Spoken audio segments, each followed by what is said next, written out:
നമസ്കാരം. സോഡിയാക് മീഡിയയിലേക്ക് എല്ലാ പ്രേക്ഷകർക്കും സ്വാഗതം. 2024 ജൂലൈ മാസത്തെ ചിത്തിര നക്ഷത്രക്കാരുടെ നക്ഷത്രഫലമെന്ന് പരിശോധിച്ച് നോക്കാം. ചിത്തിര നക്ഷത്രക്കാരെ സംബന്ധിച്ചിടത്തോളം ആദ്യത്തെ 30 നാഴിക വരുന്നത് കന്നിക്കൂറിലും ശേഷം 30 നാഴിക വരുന്ന തുലാക്കൂറിലുമാണ്.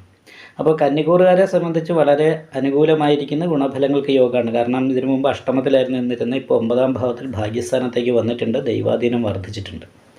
അതുകൊണ്ട് തന്നെ ചെയ്യുന്ന കാര്യങ്ങൾക്കൊക്കെ അനുകൂലമായിരിക്കുന്ന ഗുണഫലങ്ങൾ അനുഭവിക്കാനായിട്ട് സാധിക്കുന്നതാണ്. കർമ്മസംബന്ധമായിട്ട് നല്ല അഭിവൃദ്ധിയുണ്ട്, കുടുംബസുഖം അനുഭവിക്കാനായിട്ട് സാധിക്കും. കുടുംബ സംബന്ധമായിട്ടും ദാമ്പത്യ സംബന്ധമായിട്ടുള്ള സുഖം അനുഭവിക്കാനായിട്ട് യോഗമുണ്ട്. അതുപോലെ തന്നെ സാമ്പത്തികമായ എല്ലാ നേട്ടങ്ങൾ അനുഭവിക്കാനും യോഗമുണ്ട്. ചന്ദ്രൻ ലഗ്നാധിപതിയായിരിക്കുന്ന ബുധൻ ശുക്രനോട് യോഗം ചെയ്തിട്ടാണ് സർവാഭിഷ്ട സ്ഥാനത്ത് നിൽക്കുന്നത് ഈ വരുന്ന 19ാം തീയതി വരെ. അപ്പോൾ അതുവരെയല്ല ഭൗതികമായിരിക്കുന്ന സുഖങ്ങളും അനുഭവിക്കാനും മാനസികമായിട്ടുള്ള സന്തോഷം അനുഭവിക്കാനുമൊക്കെയുള്ള യോഗം ഉണ്ട്. എന്നാൽ ചിത്തിര നക്ഷത്രത്തിൻ്റെ അവസാനത്തെ 30 നാഴികയിൽ ജനിച്ചവർക്ക് തുലാക്കൂറാണ്. തുലാക്കൂറുകാരെ സംബന്ധിച്ചിടത്തോളം അഷ്ടമത്തിലേക്ക് വ്യാഴം മാറി. 7ൽ നിന്നിരുന്ന വ്യാഴമാണ് അഷ്ടമത്തിലേക്ക് മാറിയത്. നിവർത്തി സ്ഥാനാധിപതിയും അഷ്ടമത്തിലേക്ക് മാറി. അതേപോലെ തന്നെ ഭാതകാധിപത്യം വഹിച്ച് ഭാഗ്യസ്ഥാനത്ത് സൂര്യൻ നിൽക്കുന്നു. ഭാഗ്യാധിപതി 10ാം ഭാവത്തിലുള്ളത് കാരണം തൊഴിലുമായിട്ട് ബന്ധപ്പെട്ടുള്ള ഭാഗ്യങ്ങൾ അനുഭവിക്കാനായിട്ട് യോഗമുണ്ടെങ്കിൽ പോലും ദൈവാധീനക്കുറവിൻ്റേതായിരിക്കുന്ന ഒരു പ്രശ്നമുണ്ട്. നിവർത്തി സ്ഥാനാധിപതി അഷ്ടമത്തിലാണ്. എന്ത് ചെയ്താലും അതിവിടെ ഒരു തടസ്സം വരിക എന്ന് പറയുന്നൊരവസ്ഥയാണ്.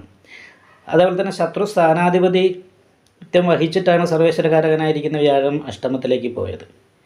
അതുകൊണ്ട് ദാമ്പത്യ സംബന്ധമായിരിക്കുന്ന പ്രതിസന്ധികളുണ്ടാകുക, ഭാര്യാഭർത്താക്കന്മാർ തമ്മിൽ അപ്രിയമായിരിക്കുന്ന അവസ്ഥ കാര്യങ്ങൾ, അതല്ലെങ്കിൽ രോഗാവസ്ഥ കൊണ്ടുള്ള മാനസികമായിട്ടുള്ള വിഷമം, ഇങ്ങനെയുള്ള കാര്യങ്ങൾ അനുഭവിക്കാനുള്ള യോഗമാണുള്ളത്. മാത്രമല്ല ശത്രുസ്ഥാനത്ത് പാപയോഗം വന്നത് കാരണം ശത്രുദോഷം പോലെയുള്ള കാര്യങ്ങൾ എന്ത് കാര്യങ്ങൾക്ക് ഇറങ്ങി പുറപ്പെട്ടാലും അതിന് തടസ്സങ്ങൾ വരുത്തുന്നൊരവസ്ഥ കാര്യങ്ങളുണ്ട്. മാനസികമായിട്ട് കുറച്ച് നിരാശയും അലസത പോലെയുള്ള കാര്യങ്ങളും വർദ്ധിക്കാൻ യോഗമുള്ളൊരു സമയം കൂടിയാണ്. 12ാം ഭാവത്തിൽ ഖണ്ഡകാരകനായിരിക്കുന്ന കേതു നിൽക്കുന്നത് കാരണം കൊണ്ട് 10 രൂപ കയ്യിൽ വന്നാൽ 15 രൂപ ചിലവാകുക എന്ന് പറയുന്നൊരവസ്ഥയാണ്. അപ്പോൾ സാമ്പത്തികമായിട്ടുള്ള ചിലവ് വർദ്ധിക്കുകയും വരുമാനത്തിൽ കുറവ് വരികയും ചെയ്യാം. തൊഴിലിൻ്റെ കാര്യത്തിൽ വലിയ കുഴപ്പമില്ല എങ്കിൽ പോലും അനുകൂലമായിരിക്കുന്ന പൂർണ്ണമായിട്ടുള്ള ഗുണഫലം പറയാനായിട്ട് സാധിക്കില്ല. കാരണം 5ാം ഭാവത്തിൽ നിൽക്കുന്ന ശനി സ്വക്ഷേത്ര ബലവാനാണെങ്കിലും അലസപ്രേഷ നിര്യാണകാരകനായിരിക്കുന്ന ശനിയാണ്. ദൈവാധീനക്കുറവ് എന്ന് പറയുന്നൊരവസ്ഥയും ശത്രു സ്ഥാനാധിപതി അഷ്ടമത്തിൽ നിവർത്തി സ്ഥാനാധിപതിയോട് ചേർന്ന് നിൽക്കുന്നതും ദോഷമാണ്. ശത്രുസ്ഥാനത്ത് അമൃതവിഷകണ്ഠകാരകനായിരിക്കുന്ന രാഹു നിൽക്കുന്നതും ദോഷമാണ്.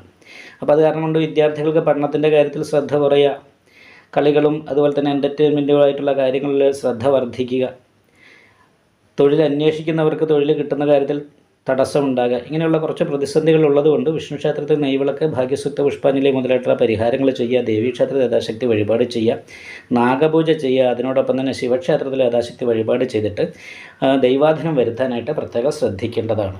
നിങ്ങൾക്ക് ഈ വീഡിയോ ഇഷ്ടപ്പെട്ടാൽ ലൈക്ക് ചെയ്യുക, നിങ്ങളുടെ അഭിപ്രായങ്ങൾ കമൻറ്റ് ചെയ്യാം. ജ്യോതിഷവുമായി ബന്ധപ്പെട്ട കൂടുതൽ കാര്യങ്ങൾ അറിയാൻ ഈ ചാനൽ സബ്സ്ക്രൈബ് ചെയ്യുക. ഞങ്ങളുടെ ഓൺലൈൻ കൺസൾട്ടൻസി നമ്പർ താഴെ ഡിസ്ക്രിപ്ഷൻ ബോക്സിൽ കൊടുത്തിട്ടുണ്ട്. ആവശ്യമുള്ളവർക്ക് കോൺടാക്റ്റ് ചെയ്യാവുന്നതാണ്.